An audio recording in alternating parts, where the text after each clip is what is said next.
Olá, pessoal, bem-vindos a todos. Vamos começar uma aula agora entendendo um pouco a visão do judaísmo sobre o que são os anjos. Começando com a função dos anjos.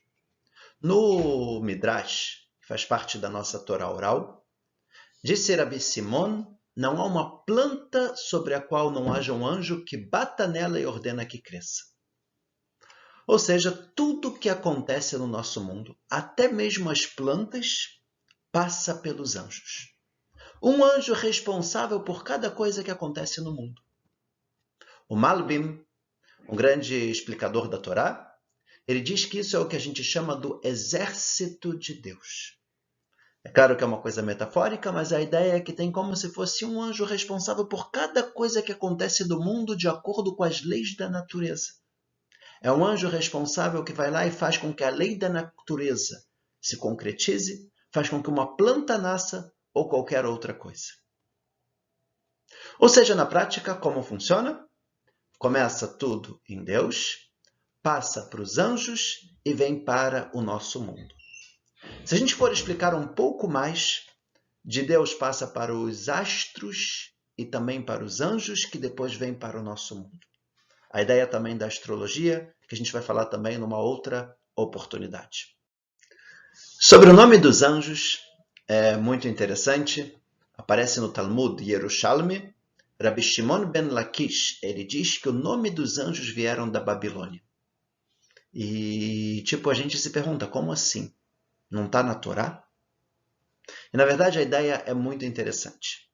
O Rabbeinu Bechaia explica que o anjo ele não tem um nome fixo. O nome dele muda de acordo com a função.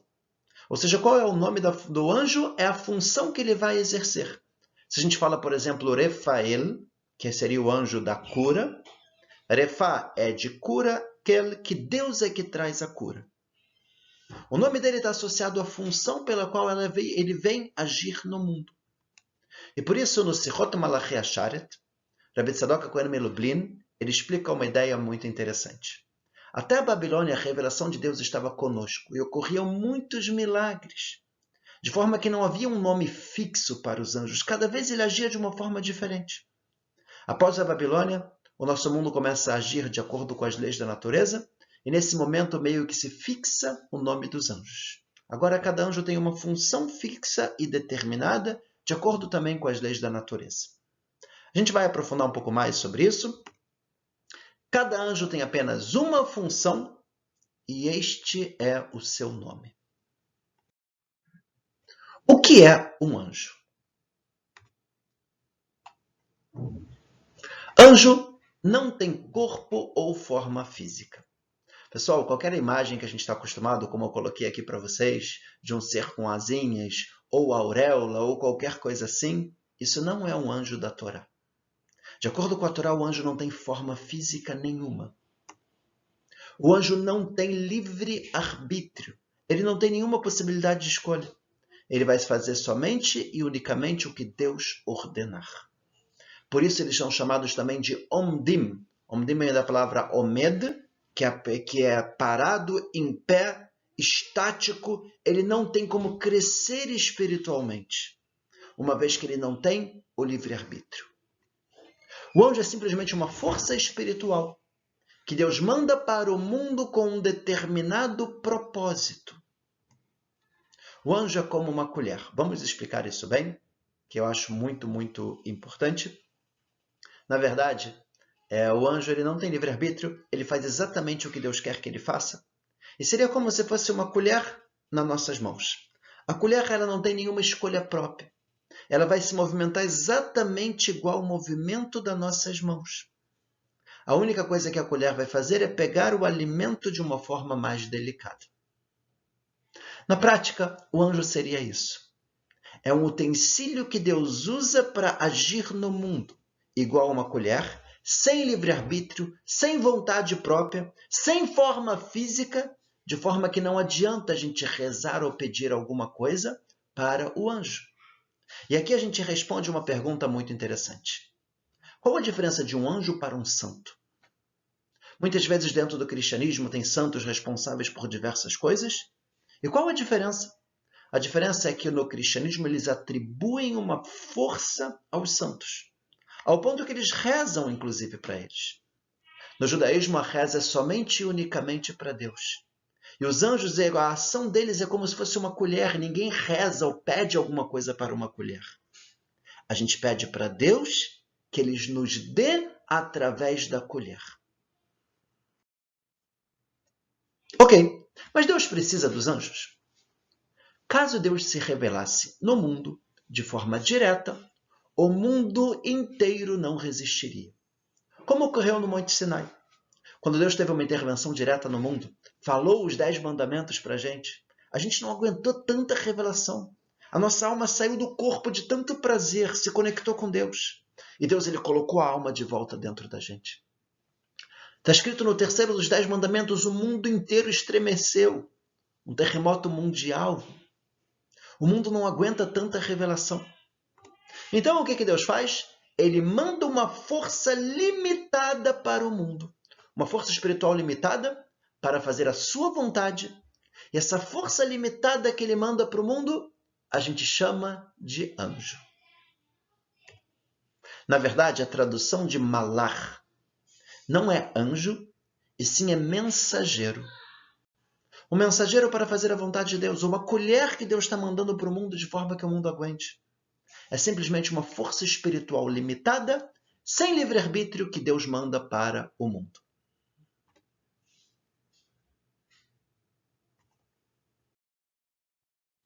Ok. Isso tudo que a gente falou contradiz algumas passagens que a gente vê na Torá, onde parece que o anjo sim tem alguma forma. E a resposta é muito interessante. Caso Deus queira que haja uma revelação espiritual para os seres humanos, ele pode materializar uma força espiritual, um anjo, que ele manda para o mundo. Ou seja, se Deus quer mandar um anjo para conversar, por exemplo, com Avraham Avinu, então ele vai mandar esse anjo num formato físico, e às vezes como se fosse uma pessoa. Então o anjo tem um formato físico, o anjo não tem um formato físico. Mas naquele momento, por algum motivo específico, ele apareceu sim com um certo formato físico. Nesse caso, o anjo pode aparecer de diversas formas. Exemplos. O fogo que tinha no arbusto que Moshe conversou com Deus. Está escrito que apareceu um arbusto pegando fogo e o fogo não consumia o arbusto. E o que era isso? A Torá fala que era um anjo de Deus. Apareceu uma revelação espiritual que era um anjo e Deus começou a falar diretamente com Moshe. A coluna de fogo que acompanhava nosso povo no deserto durante as noites. Ou a nuvem que acompanhava o povo no deserto durante o dia. Isso tudo eram anjos. Pode aparecer também como seres com asas, como apareceu para Yehezkel, ou mesmo exatamente igual a uma pessoa, como apareceu para Avraham Avinu. Na prática, o anjo não tem nenhuma forma, mas se tiver algum motivo de aparecer de alguma forma, Deus pode mandar essa força espiritual se materializar para que ele possa ter uma comunicação com o ser humano, e aí a gente aparece um anjo com um formato físico. Muito interessante a pergunta que a gente vai ver agora. Deus poderia aparecer de alguma forma para a gente? O Minchat Yehuda, Rabi Yehuda Ptaya, um grande cabalista, ele fala uma coisa incrível para a gente. Hashem sabia que futuramente entraria em contato com os profetas. E por isso, para que eles aguentassem a sua revelação, Deus criou uma roupa e limitou a sua revelação dentro dela. Moshe viu esta roupa de Deus e entendeu que ela não era a essência de Deus. E pediu para vê-lo. Moshe falou, eu quero ver a sua essência. E Hashem respondeu, seria impossível vê-lo e continuar vivo. Ou seja, e criou Deus o homem à sua imagem. O que Deus criou o homem à sua imagem? A imagem desta roupa.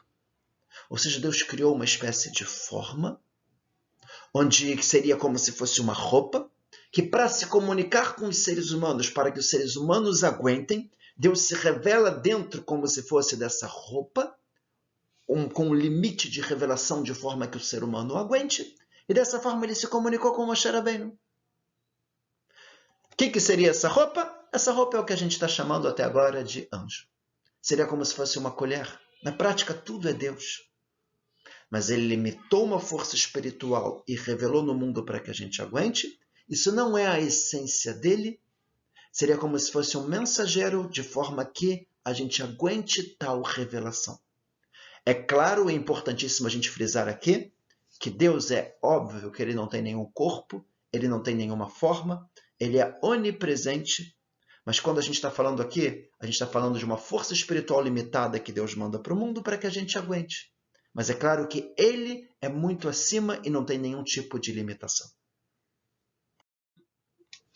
Aparece também uma ideia muito interessante, que os anjos ficam cantando para Deus. O que quer dizer que os anjos cantam para Deus? O anjo somente consegue louvar a Deus quando nós o louvamos no plano material. Eles esperam a gente rezar aqui para que eles possam rezar também lá em cima. O que é isso? Para que Deus quer que os anjos louvem a Ele, rezem para Ele? Para quê? Qual que é a ideia?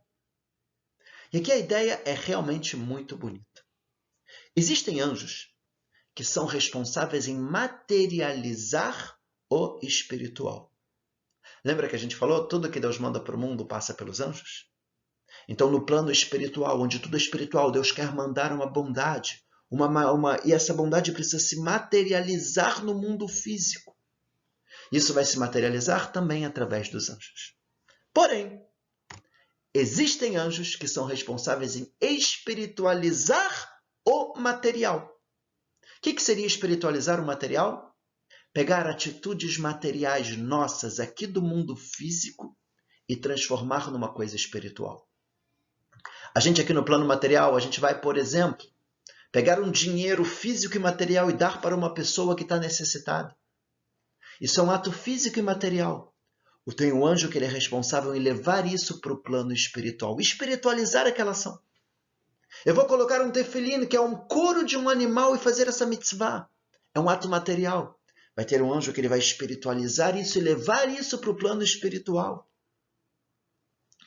O espiritualizar do material, a gente chama metaforicamente de canto. A música. A música é você pegar coisas materiais do nosso dia a dia e você transforma numa melodia agradável e que não é palpável. Isso é o cantar. Os anjos, para eles cantarem, eles precisam que a gente tenha a ação aqui embaixo. E quando a gente faz alguma mitzvah, qualquer que seja, através do nosso corpo físico, no mundo material, eles vão elevar aquilo para o plano espiritual. Isso é o que a gente falou no início do nosso curso de Kabbalah, que seria como se fosse uma pirâmide ao contrário. A gente faz um ato pequeno aqui. Os anjos vão espiritualizar e transformar isso numa coisa gigantesca no mundo espiritual, que futuramente vai ser todo o prazer que a gente vai ter por toda a eternidade. Níveis de anjos. Basicamente, o que a gente vai falar agora seriam 3 que estão ligados aos 3 mundos espirituais. Ofanim está ligado com o mundo Asiá, o mundo mais baixo, que a gente está. Hayot HaKodesh está ligado com o mundo da Yetzirah, um mundo acima. E Serafim está ligado com o mundo da Beriá, o terceiro mundo espiritual. Esses são os níveis até onde os anjos conseguem também chegar. E se a gente olhar na reza, é muito interessante. Aparece, por exemplo, na Kedushá. Na Kedishach Venaritzach Kenoam Siach, a gente vai rezar e louvar a Deus conforme o agradável canto dos anjos. E eles estão aguardando a gente para poder louvar a Deus. E aí está escrito Vekarazel Zev Amar, e um vai chamar o outro e dizer Kadosh, Kadosh, Kadosh, que Deus é santo, santo e santo. O que é isso? O que é um chamar ao outro? Não é um chamar ao outro como se fossem amiguinhos, um de cada lado. É um chamar ao outro em relação aos níveis espirituais, em relação aos mundos espirituais. E são esses 3 mundos, e por isso Kadosh, Kadosh, Kadosh, aonde a nossa reza pode chegar. E a gente fala também nessa reza, Ve'aofanim, e os anjos do mundo da Asiá, Ve'chayot HaKodesh, e os anjos do mundo da Yetzirah, Bera'ash Gadol, com um grande barulho das nossas atitudes. Mitnaseim, se elevam, Leomata Serafim, perante os anjos do mundo da Beriá. E aí eles vão louvar a Deus e falam, Baruch Kevod Hashem, bendito é a honra de Hashem, né, que seria a revelação de Deus aqui no mundo material, mesmo comum. Isso é uma ideia bem interessante da gente entender de uma forma espiritual. O que a gente faz no mundo material tem uma influência fortíssima no mundo espiritual, tanto para o bem quanto para o mal. E os anjos que nos acompanham? No Zohar, está escrito que tem 4 anjos que acompanham o ser humano. Os 4 anjos do lado direito tem o anjo Michael, lado esquerdo, anjo Gabriel, na frente, anjo Uriel, atrás, o anjo Rafael. Vamos lembrar aqui, pessoal, que não são seres com asinhas, tá? Que estão voando do nosso lado. Uma força espiritual. E o que é essa força espiritual? No livro Zohar HaKodesh ele fala que através deles vem a emanação divina para a pessoa de acordo com as suas atitudes. Michael está ligado com o anjo da bondade, da piedade. Gabriel está ligado mais com a parte da justiça divina. Uriel, a luz, a sabedoria. É o anjo também responsável pela movimentação dos astros. Rafael está ligado com o anjo da cura, de salvar. E no livro Pri Etz Chaim ele fala que à noite, o anjo Michael e Gabriel sobem e acompanham a alma da pessoa para o julgamento.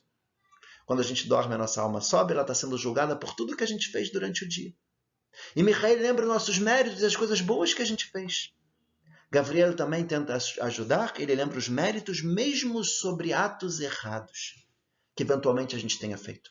É claro que é um momento de justiça, é um momento complicado, e por isso a gente sempre fala pela Kabbalah que antes de dormir é importante a gente refletir sobre nossas atitudes. Se eu fiz alguma coisa errada, pedir desculpa para Deus antes de dormir. Se eu lembrei que eu fiz alguma coisa errada para alguém, pedir desculpa para a pessoa, ou pelo menos no dia seguinte. Mas é um momento também especial da gente refletir sobre como foi o nosso dia, se o nosso dia de hoje foi melhor que o de ontem, e o que a gente pensa em relação ao dia de amanhã. Existe anjo da guarda? A resposta é que sim. Não também como a gente imagina, de um ser com asinhas, mas a ideia de que quando eu faço uma coisa boa, eu crio uma espiritualidade, eu trago uma revelação divina para mim. E essa revelação divina que vem para mim, com certeza ela também vai me ajudar, me proteger e impedir que coisas ruins venham até nós. E por isso é bom a gente dar uma tzedakah também, fazer alguma coisa boa todos os dias. De manhã cedo dar uma tzedakah, né? E quando eu vou ajudar e fazer um bem, eu faço com que tenha uma proteção também espiritual ao meu redor, que me acompanha também durante o dia. Tipos de anjo. O Malbim, o grande explicador da Torá, ele fala sobre 5 tipos de anjos diferentes. O primeiro tipo são anjos relacionados com a natureza, o exército de Deus, que faz com que tudo do mundo funcione da forma natural. Segundo tipo de anjos são anjos que quebram a natureza. Né? Quando é para realmente mudar, acontecer um milagre, Deus também manda uma força espiritual para que aquilo aconteça. Tem anjos também que são relacionados com as nossas atitudes. Quando a gente faz uma coisa boa, a gente cria um anjo. Assim aparece no Pirkei Avot. Esse anjo, ele sobe para o plano espiritual, muda as coisas no plano espiritual. E automaticamente o que volta para o mundo acaba sendo diferente. E às vezes o mundo não funciona somente de acordo com a natureza. Pode ser, por exemplo, que eu esteja precisando muito de chuva. E na minha terra, e não tem. E não teria nem previsão meteorológica de ter chuva nesse momento. E aí a gente começa a rezar e fazer mitzvot, e de repente vem um vento. Um vento inesperado, começa uma mudança das nuvens de direção. E ela vem justamente para o local onde a gente estava, de forma natural, e cai a chuva. São coisas da natureza, mas que são influenciadas através das nossas atitudes. Existem anjos que encaminham para determinada finalidade, de uma forma global. Por exemplo, aconteceu muito com o nosso povo. Durante muito tempo a gente sofreu por muitas expulsões, perseguições. E os judeus de repente começaram a ser expulsos de diversos lugares do mundo. E talvez tinha algum encaminhamento aqui. Talvez Deus estaria dizendo para a gente: o lugar de vocês não é aí. Está na hora de voltar para a terra de vocês. Ou, quando a gente foi entrar na terra de Israel, Deus falou para a gente: eu estou mandando um anjo na frente de vocês. E vocês vão lutar, e vocês vão conquistar, e vocês vão vencer. E Deus encaminhou a gente na entrada da terra de Israel quando a gente saiu do Egito. E a gente pode falar a mesma coisa agora também, no nosso retorno da terra de Israel, com milagres incríveis, com a guerra da independência, com a guerra dos 6 dias, milagres que revelados, que naturalmente seria basicamente impossível da gente vencer. Mas a gente vê que a mão de Deus estava lá. São anjos que encaminham para determinada finalidade, né? Deus está por trás, mas as coisas vão acontecendo. Talvez a história de Purim também, uma coincidência atrás de outra. Antes do decreto de Amã querer matar o povo judeu, Deus já tinha feito com que a rainha Esther virasse a rainha, que Mordecai salvasse a vida do rei. É Deus encaminhando as coisas. Quinto tipo de sonho é bastante interessante, também são anjos que encaminham para determinada finalidade, mas que o nome de Hashem está com ele. Como assim? No início, quando a gente saiu do Egito, Deus também falou para o nosso povo: eu vou mandar um anjo para entrar na terra de Israel, mas o meu nome vai estar junto com ele. A minha revelação vai estar junto com ele. O que isso quer dizer? Que vocês não vão precisar nem lutar e nem guerrear. É uma vitória fácil, com milagres e maravilhas. E eu vou estar com vocês. Só que tem um problema. Se Deus está presente junto conosco, a gente precisa ter um comportamento exemplar. Porque senão, a gente acaba também sendo castigado como a gente faz uma coisa errada, na frente da revelação divina. E por isso, após o pecado do bezerro de ouro, Deus falou: eu não vou estar mais com vocês. Eu vou mandar um anjo de forma natural. E vocês agora vão ter que lutar e guerrear para vocês poderem entrar na terra de Israel. Essa ideia de ter Deus revelado junto com um anjo apareceu em algumas vezes. Apareceu, por exemplo, no Monte Sinai. O anjo era aquele fogo do arbusto, mas Deus que falava com Moshe. E por isso Moshe tirou o sapato e até de certa forma se curvou para aquela revelação. Aparece na coluna de fogo e a nuvem que cercava o nosso povo, também Deus estava presente lá e protegia eles. O acampamento exigia que tivesse uma santidade a mais. Algumas vezes aparece essa ideia, né, que aparece o anjo e a revelação de Deus junto. Anjos dos povos. Está escrito que desde a Torre de Babel houve uma divisão dos povos pelo mundo e Hashem definiu um anjo para cada povo e para cada terra. O que seria um anjo, novamente? Seria de certa forma, um intermediário, mas sem uma força própria, como se fosse uma colher, como a gente colocou. E tudo que vai passar para esses povos ou para essas terras, passa por esse anjo. E Deus escolheu a terra de Israel e o povo de Israel como sua parte. Ou seja, não teria tanto uma colher, um intermediário, uma conexão mais forte com Deus. Isso é perigoso, pode ser maravilhoso quando a gente está no caminho correto, mas pode ser perigoso se a gente não estiver bem, e por isso muitas vezes a terra de Israel está escrito que ela vomita a gente. Se a gente não tiver o comportamento adequado com toda a santidade e revelação de Deus que tem na terra de Israel. Aparece entre Yaakov e Esav. Depois que Yaakov ele recebeu a bênção do primogênito, e Esav queria matar Yaakov. Yaakov ele foge. 20 anos depois, quando ele retorna, quando chega nesse momento, ele entende que vai ter agora um conflito com o irmão, e aparece uma luta onde ele luta contra o anjo responsável pelo irmão por Esav. Esav é o povo de Edom. O anjo de Edom, nesse momento, luta contra Yaakov. E, novamente, é interessante. É o anjo de Esav e não tem o anjo de Yaakov. Porque Yaakov não tem um anjo. A conexão seria direta com Deus e vai de acordo com as atitudes dele. Ele consegue vencer o anjo de Esav. Automaticamente, ele consegue vencer também a luta quando os dois se encontram, que não teve necessidade de guerra. Toda guerra começa no plano espiritual. Se a gente vence no plano espiritual, automaticamente a gente vence no plano material. Isso não somente guerra, em tudo na vida, qualquer desafio. A gente vence primeiro no espiritual para depois vir para o material. O templo foi destruído primeiro no plano espiritual para depois ser destruído no plano material. Uma doença, Deus nos livre, começa no plano espiritual para depois vir para o material. E a cura também. Através de nossas rezas, a gente consegue mudar as coisas no plano espiritual e muda o que vai vir para o material. Essa conexão com Hashem pode ser maravilhosa, mas pode ser também perigosa quando não nos comportamos da forma correta. Quando tem uma revelação de Deus muito grande, a responsabilidade é maior, o respeito tem que ser muito maior. E por isso, como a gente falou, se a gente age de forma indevida, acaba tendo muito mais confusões, problemas e perseguições para o nosso povo. E existe o anjo mau?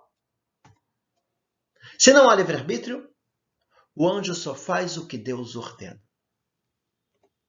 Se Deus é bom, então não há anjo mau. Não existe diabo, nem nada contra Deus. A visão do diabo seria como se fosse uma ideia de idolatria. Diabo contra Deus. Como assim? Deus é acima de tudo, poder máximo, controla tudo. E se um anjo não tem livre-arbítrio, não existe o diabo pelo judaísmo. E o que é o Satan, então? O Satan sim aparece na Torá. Satan é igual a Yetzer Hara, que é igual a Malach HaMavet. Seria o mesmo anjo. Satan é o anjo que acusa a gente. Yetzer Hara seria o anjo que, de alguma forma, tenta influenciar os nossos corações para que a gente faça coisas erradas. E o Malach HaMavet é o anjo da morte que ele vem muitas vezes aplicar o castigo. Né? Como funciona isso? Esse anjo ele é responsável em trazer desafios e dificuldades para o ser humano, para podermos evoluir e nos elevar espiritualmente. Ou seja, o objetivo é bom. Tem testes e dificuldades para que a gente possa crescer, melhorar, vencer os testes, nos transformarmos em pessoas melhores. Não é bom, mas é para o nosso bem. No Zohar, na Kabbalah, está escrito que mesmo a intenção do Satan é boa. Como assim? Ele conta uma parábola ligado a um rei que ele quer ver se o filho está sendo bem educado em todos os níveis de moral e ética e educação que ele se esforça. E ele contratou uma prostituta para testar o filho dele. E quando a prostituta vai tentar, o filho fala, não é esse tipo de relacionamento que eu quero. Eu quero um relacionamento com amor. Eu quero encontrar a pessoa certa para a minha vida. E ele vence, a prostituta tenta e se esforça, mas o filho foi mais forte. Ela vem feliz para o rei e fala para o rei, eu fiz a sua vontade, mas o seu filho venceu.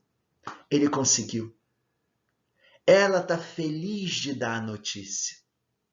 Assim vem o Zohar e fala que o Satan ele também fica feliz quando chega perante Deus e fala, o seu filho conseguiu, ele venceu. Assim aparece no Zohar. Males que vem para o bem, né? Seria a ideia do Yetzer Hara, do Satan. Porém, tem uma ideia também interessante que parece ser um pouco contraditória. A ideia do anjo que se rebela. Como assim? No livro Da'at Tvunot, um livro também de um grande cabalista, o Ramchal, ele fala que o anjo não tem livre-arbítrio. Mas no que Deus não ordenou claramente, pode haver uma escolha errada ou uma intenção errada. E aqui a gente tem que diferenciar entre dois tipos de anjo. Tem um anjo que é simplesmente uma força espiritual sem uma personalidade, vai simplesmente a ação do que Deus ordenou. E teriam alguns que têm sim uma personalidade, mas sem nenhum tipo de livre-arbítrio. O não ter livre-arbítrio está ligado ao que Deus ordenou. Agora, qual vai ser a intenção? Se Deus não ordenar a intenção, poderia acabar desvirtuando. E o anjo poderia atrasar, por exemplo, o seu canto, se ele não recebeu a informação ideal e exata de como ele deve agir. Quando o anjo mau percebeu que ele ganha mais força quando faz os outros pecarem, ele também começou a ter uma intenção errada. E esse foi o seu erro.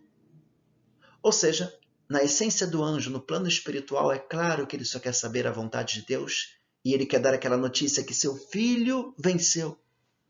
Mas às vezes no plano material aqui embaixo pode acabar desvirtuando um pouco a intenção. Igual a gente. Na nossa alma pura, no plano espiritual, é claro que a gente quer fazer o bem. Mas às vezes quando a gente chega aqui no plano material, a gente acaba não escutando a nossa alma e é levado através dos nossos desejos materiais. O anjo não tem livre-arbítrio, mas a intenção dele poderia acabar mudando de acordo com a realidade, uma vez que isso não é um mandamento direto de Deus. Mas ele não vai fazer nada a mais do que Deus ordenou. Existem dois anjos que aparecem também na Kabbalah, que eles foram contra Deus na criação do mundo, falaram que o homem pecaria e o homem sairia do caminho e tal, e quando o homem realmente pecou, eles falaram, você está vendo como a gente falou? E aí Deus disse, se vocês estivessem no plano material, vocês fariam muito pior. Pegou esses dois anjos e colocou eles no plano material. E quando eles chegaram no plano material, eles receberam sim o livre-arbítrio, e com o livre-arbítrio começaram a fazer coisas muito e muito complicadas, até que eles foram presos. E Shlomo Amelech, o rei Salomão, descobriu onde eles estavam e aprendeu muita sabedoria desses anjos. E assim também Bilam.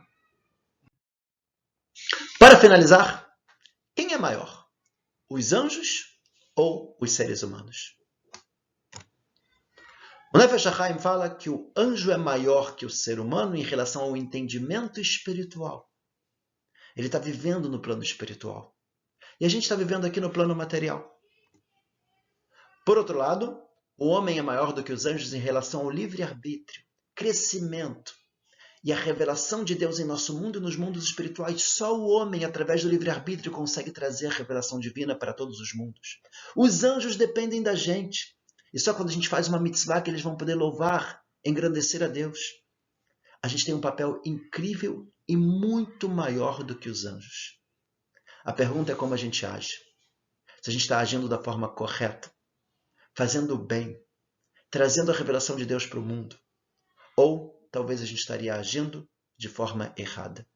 E esse é o ponto que vale a pena a gente sempre refletir, pensar, para que a gente possa agir sempre da melhor forma possível.